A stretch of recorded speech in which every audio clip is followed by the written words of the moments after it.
ओम शांति। Art of breathing के 8वें एपिसोड में आज मैं आपको अग्नि सार क्रिया सिखाऊंगा।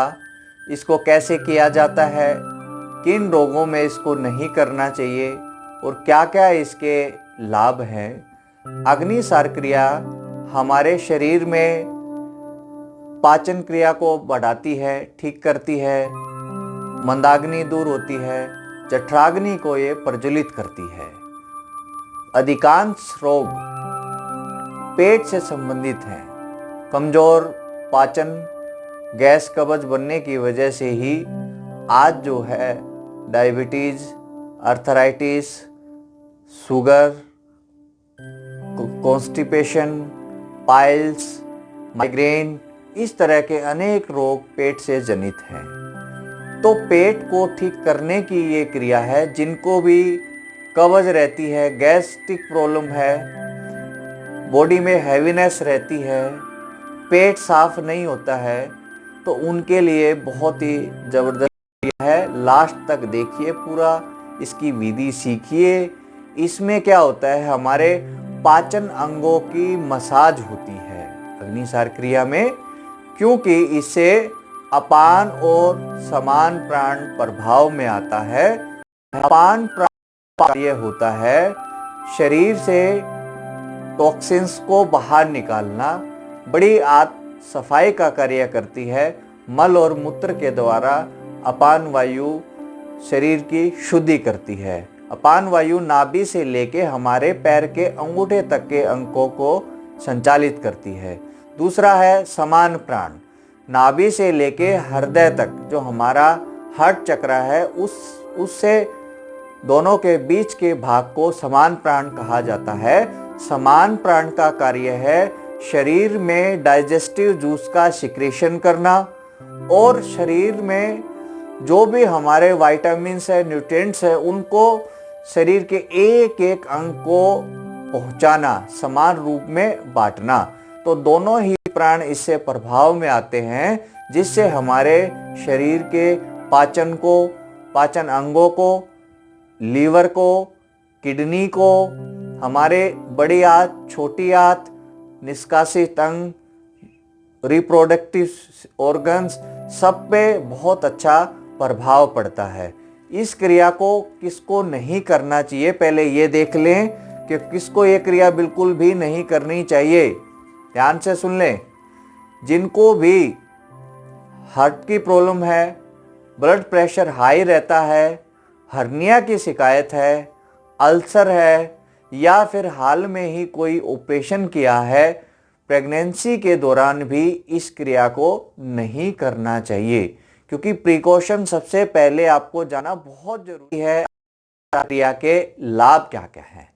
इस क्रिया के करने से पाचन अंगों की मसाज होती है, बड़ी आंत छोटी आंत प्रभाव में आने से कब्ज टूटती है, जठराग्नि तीव्र होती है। 30 साल तक, 20 से 30 साल तक अग्नि जो है तेज होती है। जैसे जैसे आयु बढ़ती है तो मंदाग्नि हो जाती है। बहुतों की गलत आदतों की वजह से भी खाना खाते ही तुरंत पानी पी लेते हैं, तो अग्नि शांत। लगातार ऐसा करने से गैस्ट्रिक प्रॉब्लम होती है, कब्ज बनती है, पाचन सही से नहीं होता है। तो ये जठराग्नि को तेज करती है। ये पेट की चर्बी को घटाने के लिए बहुत अच्छी है, मोटापा कम करती है, वेट लूज करती है अग्निसार क्रिया। डायबिटीज वालों के लिए भी बहुत ही अच्छी है। साथ साथ यूरिन से संबंधित कोई भी समस्या है उसको दूर करती है। किडनी के लिए बहुत अच्छा है। किडनी में चाहे स्टोन हो तो वो भी इससे निकलती हैं, उसमें भी इस क्रिया को करना चाहिए।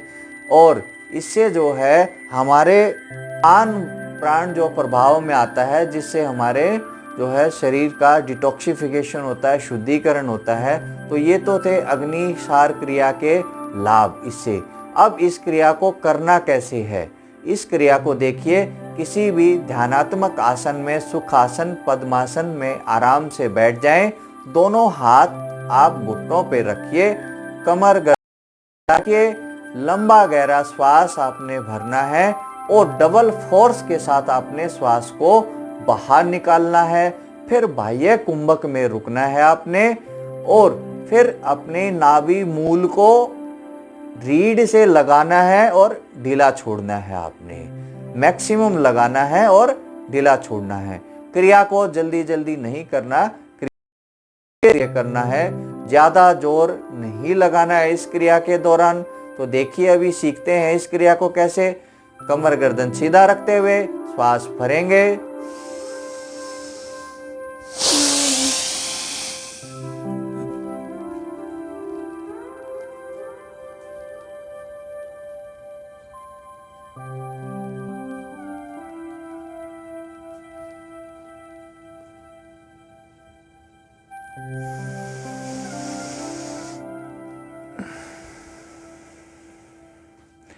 हमने क्या करना है इस क्रिया में कि मैक्सिमम श्वास को आगे इसलिए झुके ताकि नाभि तक का बाहर निकल जाए। फिर वहां से श्वास आपको रोक के रखना है और क्रिया को मैक्सिमम आपने नाभि मूल को रीढ़ से लगाना है। पूरा ध्यान का केंद्र इसमें आपका मणिपुर चक्र है। मूल बंद आप लगाते हैं, एनस को भी ऊपर की तरफ खींच लेते हैं, तो इस क्रिया के करने के लाभ डबल हो जाते हैं, इससे ज्यादा लाभ मिलता है। तो हमेशा इसको मूल बंद के साथ इसको करना चाहिए। कितनी बार करना? एक बार में ही जितना इजीली बाहर रोका जाए उतनी देर ही आपने इस क्रिया को करना है। काउंटिंग नहीं आपने करनी कि मैंने 20 से 30 बार करनी है, नहीं। धीरे धीरे पहले 10 बार करें एक बार में, फिर जो है इसको 15-20 बार तक ही इसको अच्छे से किया जाता है, क्योंकि इसमें पूरा अंदर नाभि को खींचना होता है और ढीला छोड़ना है। मूल बंद को आपने लगा के रखना है। 3 से 5 बार इनकी आवृत्तियों का आप अभ्यास कर सकते हैं। लेकिन इसमें सावधानी क्या रखें? सावधानी ये रखनी है, जरूरत से ज्यादा जोर आपने नहीं लगाना। जितना हो सके उतना इजीली आप श्वास को बाहर रोक के रखें। और जिनको भी कोई प्रॉब्लम है तो मैंने एक बार और बता देता हूं, जिनको हाई बीपी है, हर्निया है, अल्सर है, प्रेगनेंसी के दौरान इस क्रिया को बिल्कुल आप ना करें। तो ये तो थे इसकी क्रिया की पूरी विधि। इसके जो है बहुत ही अच्छे हमें लाभ मिलते हैं लगातार इसके करने से। इसे नौली क्रिया में भी बहुत अच्छा करने में इसे लाभ मिलता है, सहयोग मिलता है। तो योग प्राणायाम के साथ साथ करते रहें, लेकिन आप जो है इससे भी ऊपर उठे, आगे बढ़े। जो भी हमारे अष्टांग योग के जो यम नियम आसन प्राणायाम है, प्रति आहार है, तो ध्यान पर आए।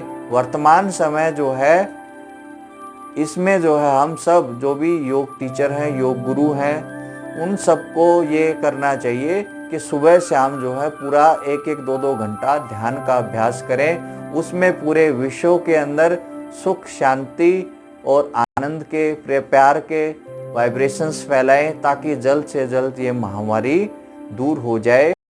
ओम शांति।